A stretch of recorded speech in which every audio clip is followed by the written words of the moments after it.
because our issue was, how do we create prosperity for our people?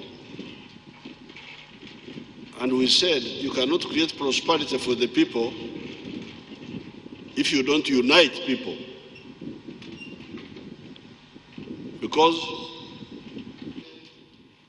it comes from producing a good or a service, and you sell it, and you get money, and you are able to look after your family. So how would you be prosperous if you don't have a united country? If you are breaking the country into tribes and religious groups. Secondly, how will you be prosperous if you do not work for the integration of the African market, so that we have got a big market where people can sell what they produce and get income? It is amazing how Africans worship other countries which have managed their affairs well, but they fail to see how they can improve their own situation.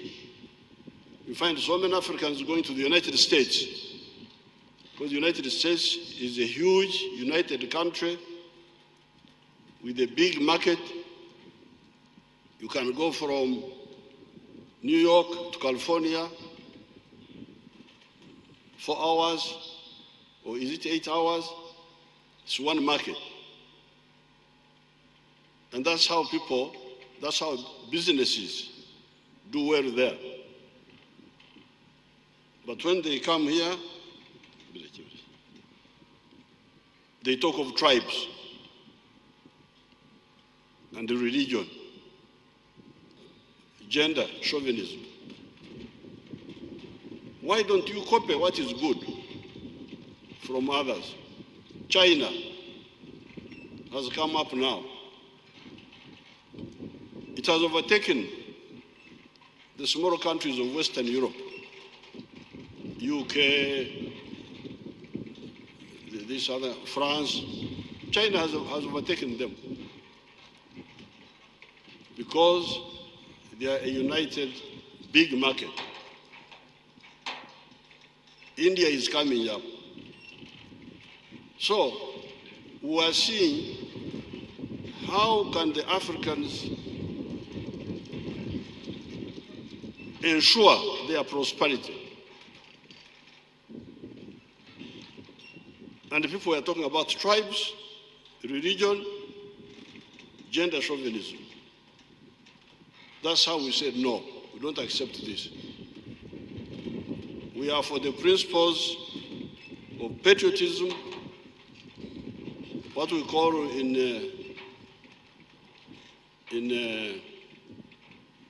Swahili, uzalendo, the unity of the country. We are for Pan-Africanism, the unity of Africa. We are for socio-economic transformation and for democracy.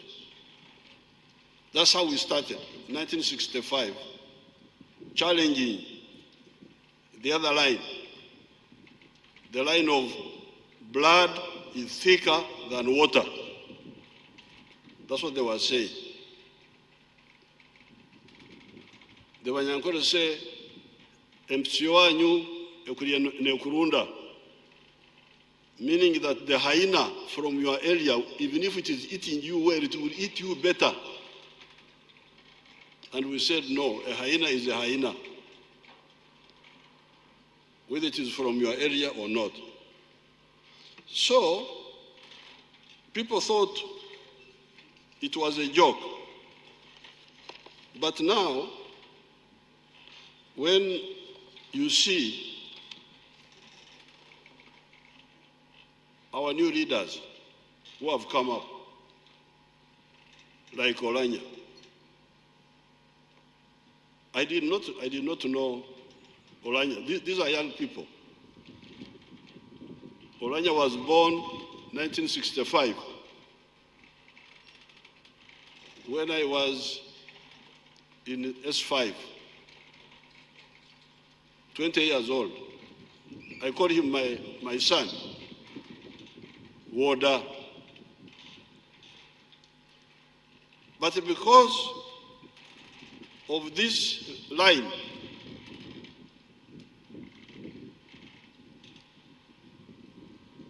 of whatever man plants, that's what he will reap. By planting the message of unity, all these young leaders, you see them coming up. Oulanyah, other young people now, like the Vice President, like the Speaker who was speaking here, they come up. Because of the good seed. Whatever you plant, that's what you harvest. If you plant sectarianism, definitely you will harvest different results. But now, coming to Oulanyah as a person, again I have my Bible here. It is old, but the words are there. Luke chapter 10,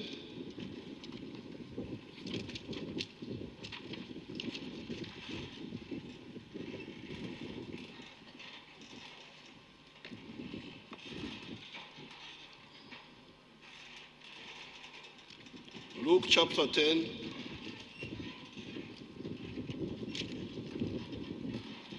verses 25.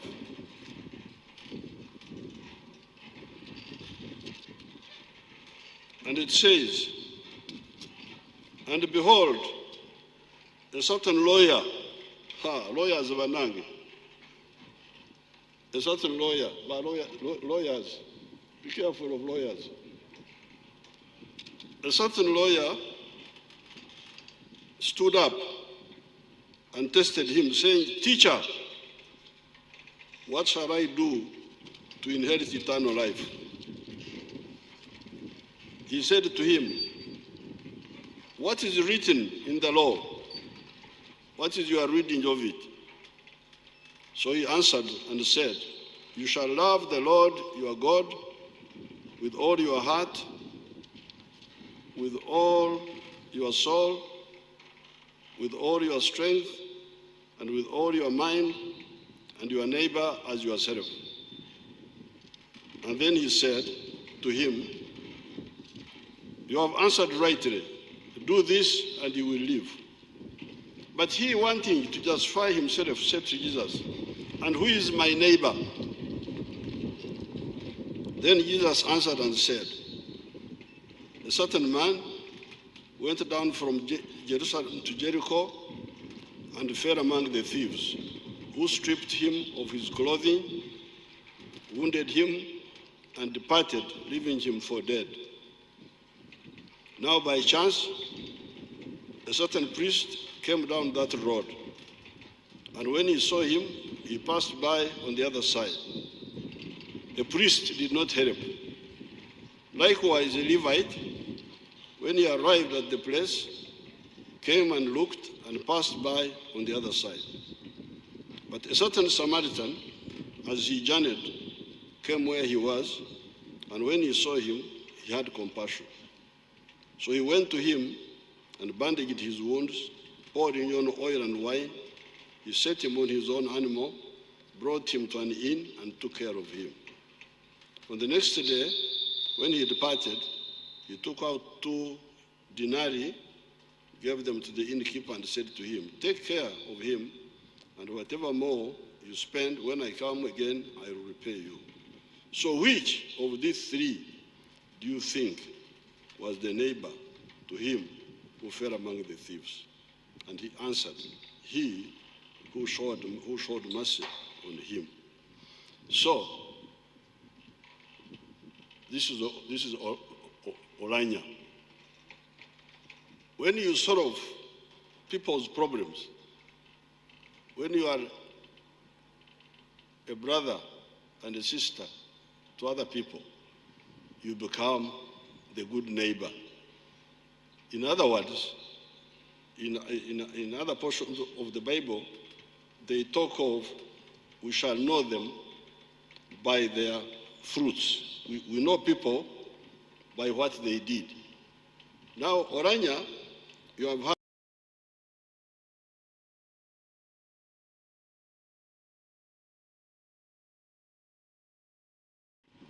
but you have already made impact. We in the NRM, I think we first dealt with him when he was on the legal committee of Parliament, although he was still in the opposition. And that's how we started seeing that he was somebody of potential. He was able to break away from the sectarian politics of the opposition, because you know the opposition, the way they have been pushing. But he broke away and saw where there was some good light and came. And when he came, he made very big contribution. Now again the Bible.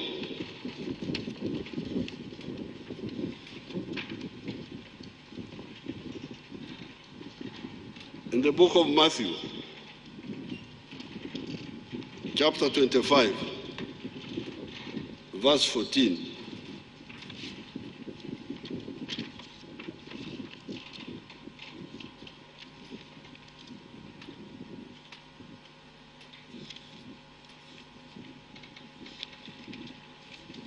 I'm quoting the Bible because that's the one I know a bit about.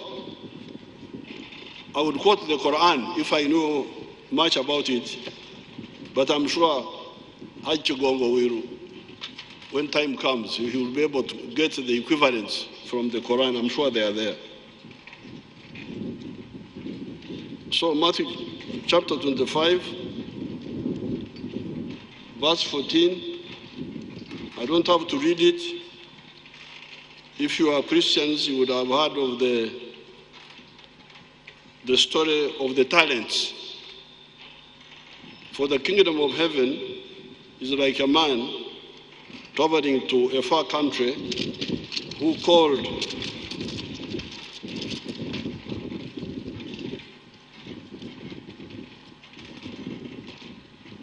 his own servants and delivered his goods to them. This is the story of the talents. I don't have to read it, you must have heard about it. There are those who multiplied the talents and their master was happy with them, and there are those who did not use their talents well and their master was not happy with them. Now, this is Oulanyah again. The use of talents. You have heard that he was an orator, he was a good speaker. But you can be an orator for bad things and an orator for good things. That he was hardworking. Now, when we supported him, when we identified him and supported him to take responsibilities as a deputy speaker for 10 years, he used that time to multiply his talents. So therefore, losing Oulanyah now is a big loss, because he was somebody definitely who was coming up, and the country was going to get a lot of benefits from him. He had already done a good job in uniting northern Uganda. You know, northern Uganda,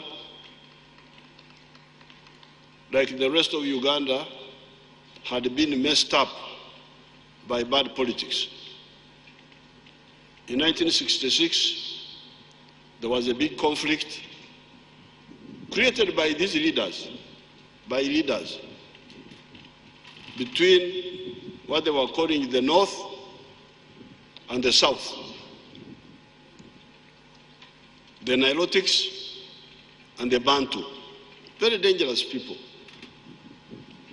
Big problem between Mutesa, the Kabako of Buganda with a group, and Obote with others. That was in 1966. People died, what? I was here participating in all this. Then 1971, the northern faction split with the Idi Amin and the West Nilas massacring, big numbers,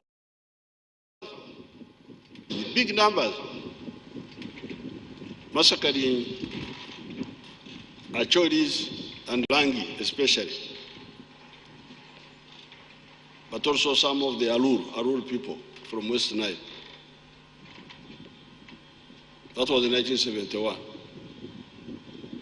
1979, when we got rid of Idi Amin, we thought there would be peace. For us, we had our line of unity, but some of the groups were not interested. As soon as the Tanzanian army withdrew, the Acholi Rangi soldiers massacred the people in West Nile. We tried to tell them about reconciliation, they were not interested. They were saying they had to revenge for the mistakes of Idi Amin. As a consequence, 500,000 West Nilers fled to South Sudan and to Congo. West Nile was depopulated. Then 1985, Achoris, Tito Kero and Basilio Kero turned against Obote, Acholi Rangi now. When the NRM took over in 1986, we found a character called Ojuku. He was massacring people in Lango. And the NRM, of course, tried to unite all Ugandans.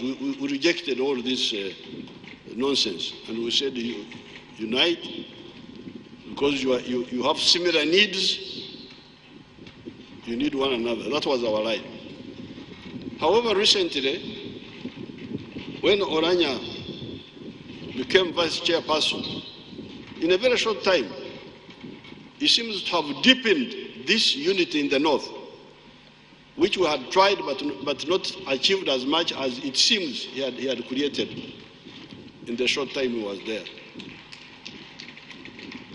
So really, I need to salute Oulanyah and commend him as an example to you people.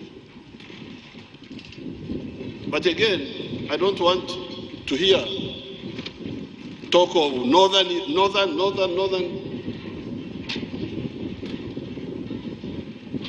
Stop that. Oulanyah was not Speaker of the North, he was Speaker of Uganda.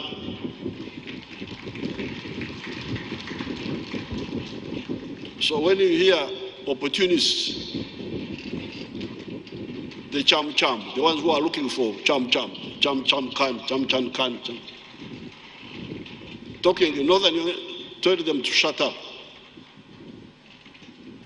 Oulanyah was Speaker of Uganda. NRM supported him, not because he was this group or that group, but because he was a good cadre.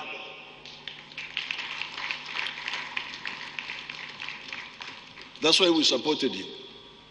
He would never have won if the NRM had not supported him. And they supported him because of his patriotism and his Pan-Africanism, not because of clans. Now, on the issue of death, I would like to say a number of things.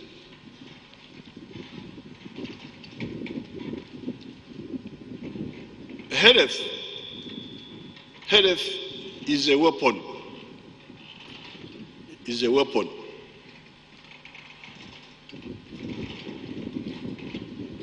Afya ni chombo cha mapambano.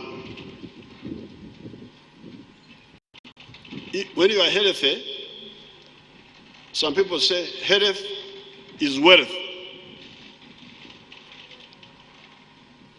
And I would like to say, yes, health is wealth, but also it is a weapon. So, if you are fighters for Africa, you must pay attention to health, because you need it to fight for Africa. That's why I always discourage people who endanger health by taking alcohol. Pombe hatari kwa afya. Health is dangerous to life, to health. No, alcohol is dangerous to health.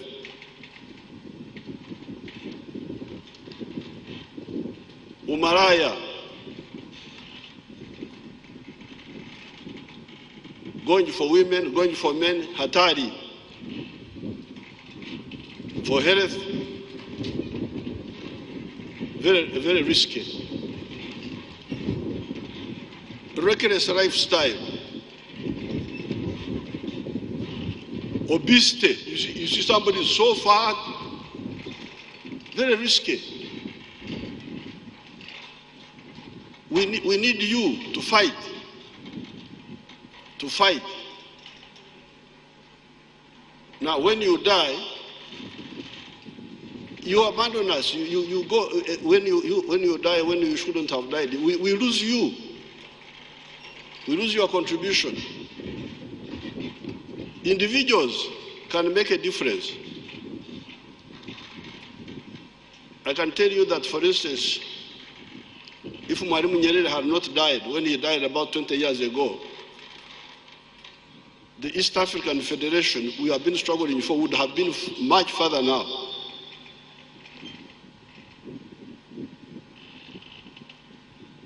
When I went to see Mwalimu when he was about to retire, 1985, when he gave me some gadgets to solve some problem here, I said, Mwalimu, you are retiring.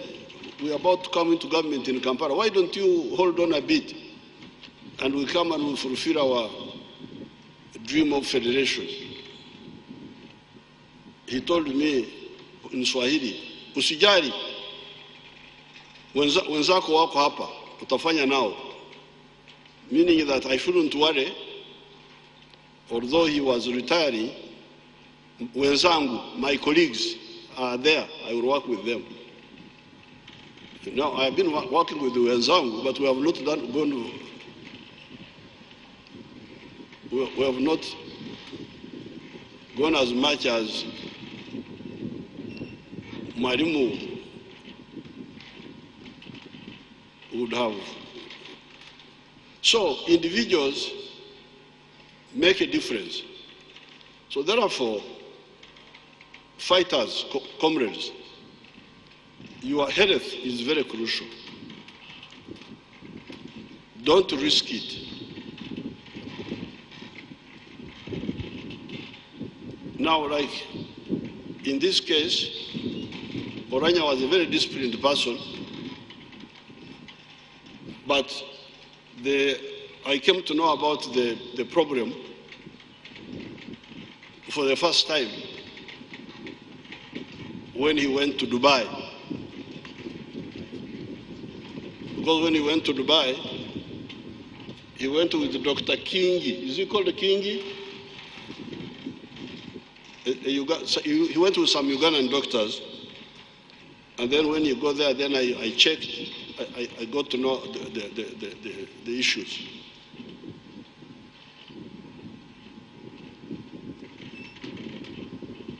And by the way, I don't like this business of coming here, this one.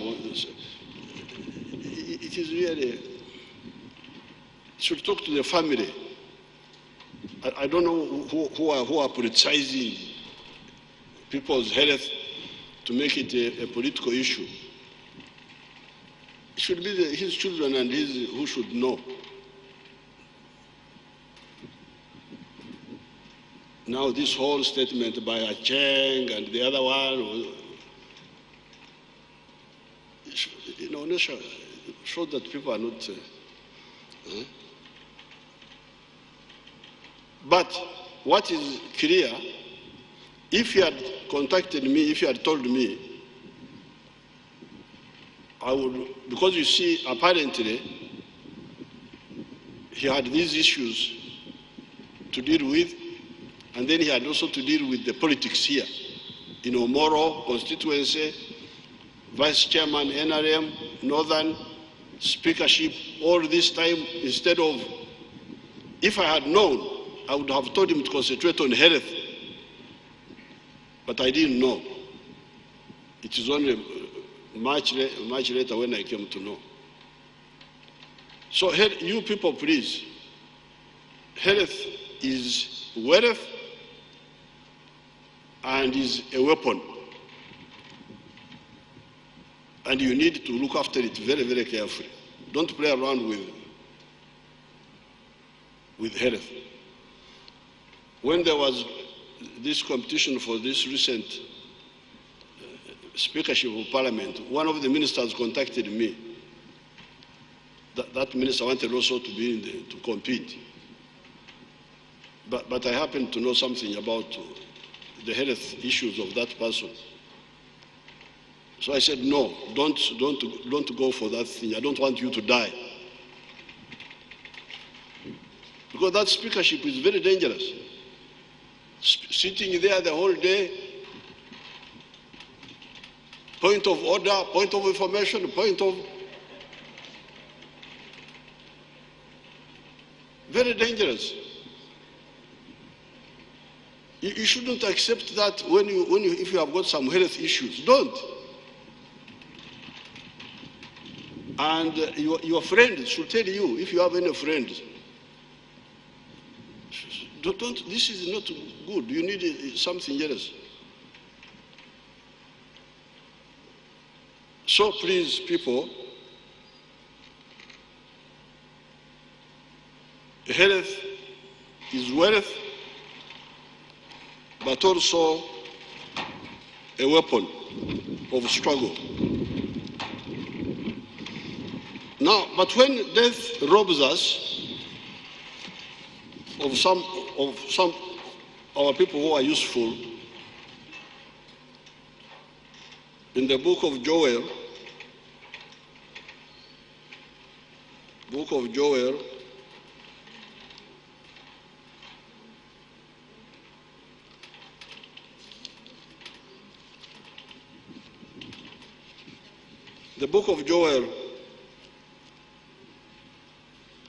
chapter 2,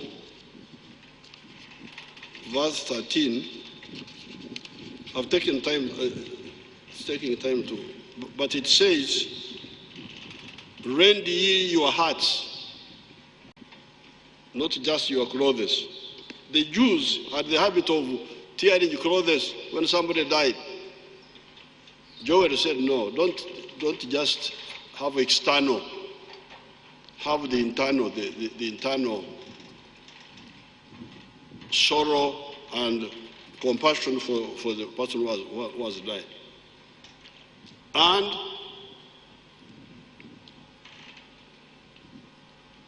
that means what? It means two things. One, you have already done. I want to salute the Chief Justice and others who have thought of the Oulanyah education fund. Instead of just mourning and crying and all that only, see how to support the children. And the government will contribute to that fund after so that the family continues. But secondly, you people, of course, you don't know much about losing people. We know more about losing people. You see, for instance, 1972, 73, when we were fighting Idi Amin, we lost so many of our fighters and cadres. In those months, from September up to end of January, 72, 73. We lost Martin Mwesiga, a lawyer from Dar es Salaam, Mwesiga Black, Bachelor of Commerce from Nairobi, Vale Rwaheru, mechanical engineer from Nairobi, James Vilhanze, Bachelor of Literature, I don't remember from where.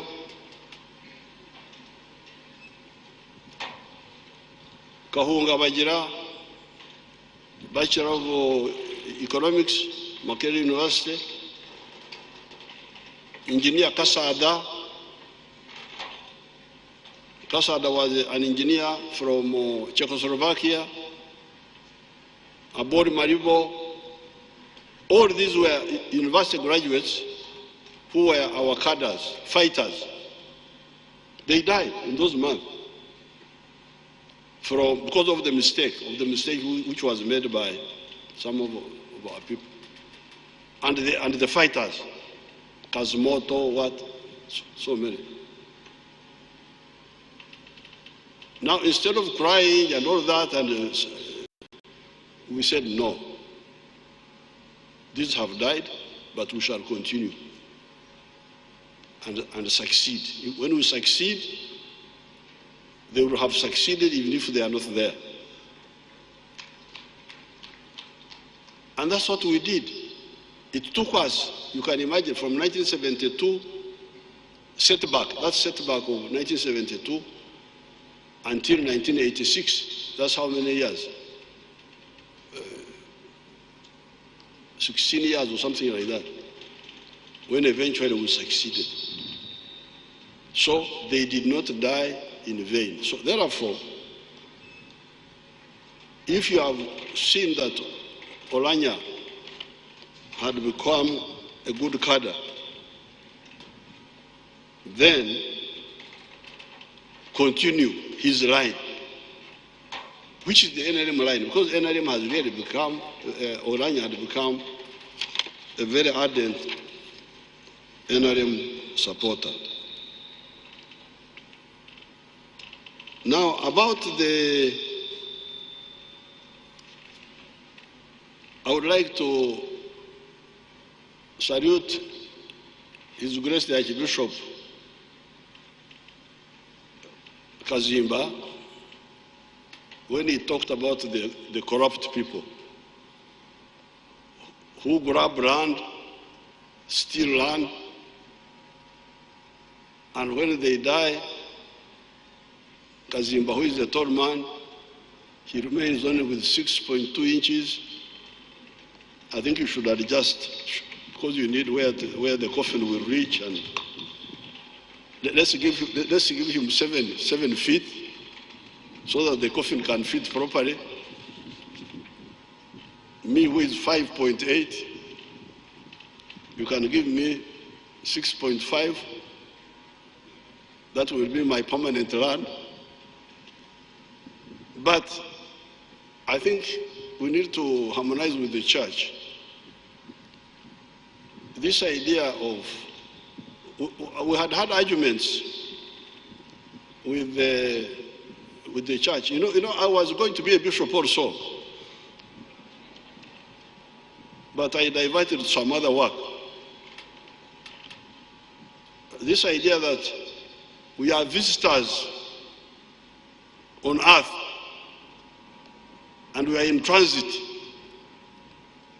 Okay, we are in transit, but let's manage the transit well also. Because my father was in transit here for 96 years. Now, it was not in order for him to sit down and say, I'm transit, I'm waiting to go, and do nothing. So we are in transit, but we must develop our country and develop our families. But there's also something else. I'm in transit. Who's you come? Come to see you.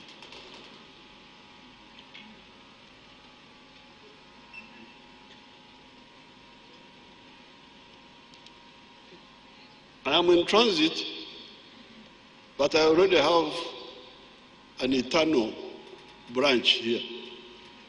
This one is continuing. This person is 50% Museveni, this one here. So, the country we are building, the property we are building, is not just for us, it is for our children. And the Africans have been here for the last 4.5 million years. So, when we build up without stealing, building our economy, we are building it for our children. And even if you don't have biological children, you have got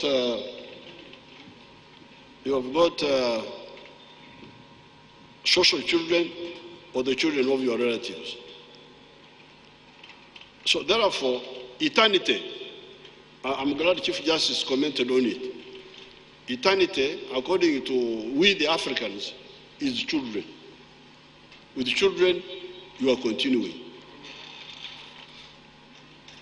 And that's why the Wanyankore say, when you die without children, that's why they say, akatweka. His line was disconnected. But otherwise, with the children, you have not died, you have continued. Now, when the Christians came and the Muslims, they brought us the other concept, the other idea, which was there a little bit. It was there, but not very clear, of eternal life after death, which is all right. I'm looking forward also to that one. But in the meantime, I am already eternal here. My girl there she's already eternalized. She has also already. So we work so that our children don't live in a backward Uganda again. He lives in a modern Uganda, a modern Africa. We are not working just for ourselves, but for our children. Now, this business of God calling us, God has called him. God has called him. But why does God like to call Africans only? He has called Oulanyah at 56 years. He calls Japanese. The average life expectancy, Oulanyah has not reached the average life expectancy now, because now the average life expectancy in Uganda is now 63. It used to be 43, it has come up a bit. So Oulanyah has not even reached the average life expectancy. But the average life expectancy in Japan is 79. Why doesn't God like to call Japanese? And he's always calling Africans, you come, you come, you come, you come. I don't think it is God calling these people. We must look at the causes of death in Africa. It's not God, it is something else. But for Oulanyah, in the short time he was here, he has made his contribution. And I'm glad those children are old. I spoke to Achen. She was in that place, that strange place where she was. Is it Phoenix or something like that? I spoke to her on the phone. We were solving some issue. They are old. Once you are 18 years, 20 years in Africa, you are old. You can look after your family. So we shall support you so that you continue the good work of Oulanyah. I thank the Ugandans for the outpouring, the support, like CJ was talking about it, the support people showed to Oulanyah, the oneness. The Ugandans were looking at Oulanyah as a patriotic Ugandan whom they had come to understand. That's how they were looking at him.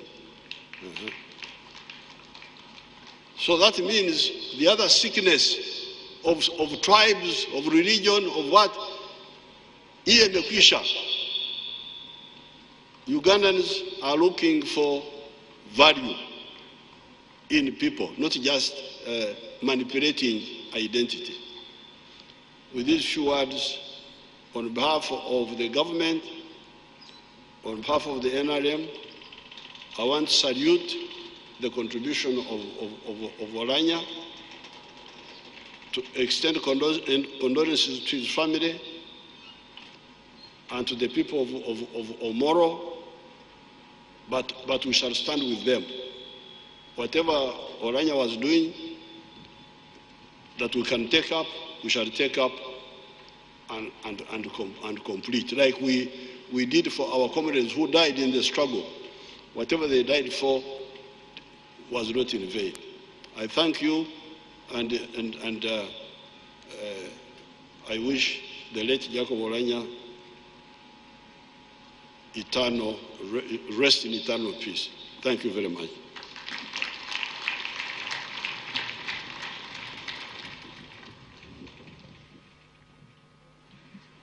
Thank you, Your Excellency, for the words of wisdom to the mourners. It is time for the church, but before that, Your Excellency, I've been briefed by the Right Honourable Speaker of Parliament that the family has allowed the Honourable Members of Parliament to view the body.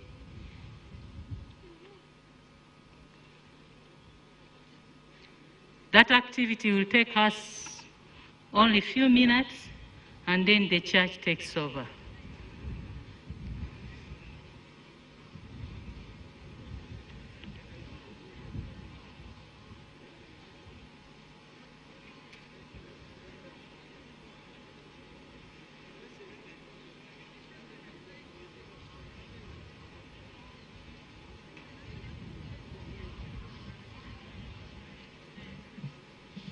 Police band, please lead us through that.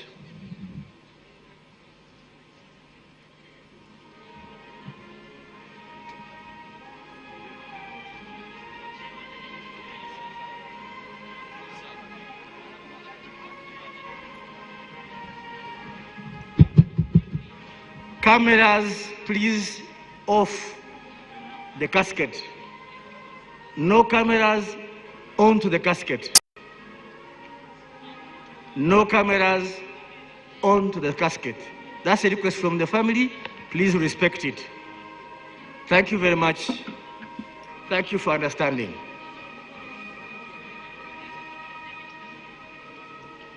So, my brothers and sisters, the journalists, please, you can come back here where we are and let that activity go on without cameras, please. Thank you.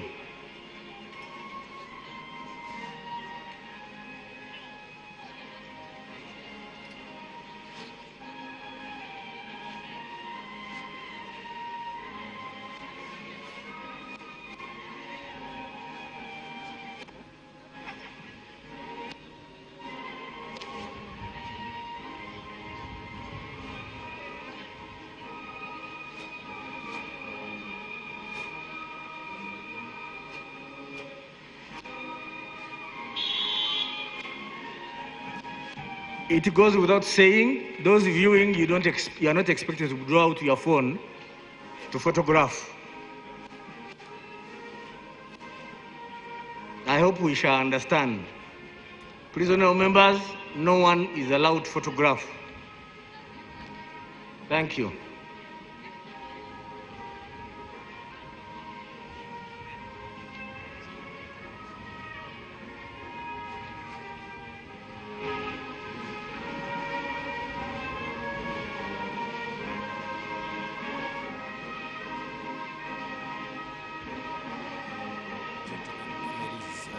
Gentlemen, once again, viewers of UBC TV, thank you so much for being part of what is happening here at Kololo Independence Grounds, where we are part of the celebrations of giving the right Honorable Jacob Oulanyah a befitting send-off. Just right here today. It is the 6th of April in this year, 2022. The event that is just happening right now is that moment that members of parliament requested for and demanded the speaker